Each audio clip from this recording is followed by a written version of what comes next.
Don't miss your plane, Bernard. This whole operation depends upon the timing. Brett Rensselaer peered around to spot a departures indicator. But this was Los Angeles Airport, and there were none in sight. They would spoil the architect's concept. "It's okay, Brett," I said.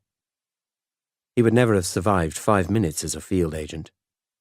Even when he was my boss, driving a desk at London Central, he'd been like this, repeating the instructions, wetting his lips, dancing from one foot to the other, and furrowing his brow as if goading his memory. Just because Comrade Gorbachev is kissing Mrs. Thatcher and spreading that glasnost schmaltz in Moscow, it doesn't mean those East German bastards are buying any of it. Everything we hear says the same thing. They are more stubborn and vindictive than ever. "It'll be just like home," I said. Brett sighed. "Try and see it from London's point of view," he said with exaggerated patience. "Your task was to bring Fiona across the wire as quickly and quietly as possible. But you fixed it so your farewell performance out on that Autobahn was like the last act of Hamlet. You shoot 2 bystanders, and your own sister-in-law gets killed in the crossfire." He glanced at my wife Fiona, who was still recovering from seeing her sister Tessa killed. "Don't expect London Central to be waiting for you with a gold medal, Bernard." He'd bent the facts, but what was the use of arguing? He was in one of his bellicose moods, and I knew them well. Brett Rensselaer was a slim American who'd aged like a rare wine, growing thinner, more elegant, more subtle and more complex with every year that passed.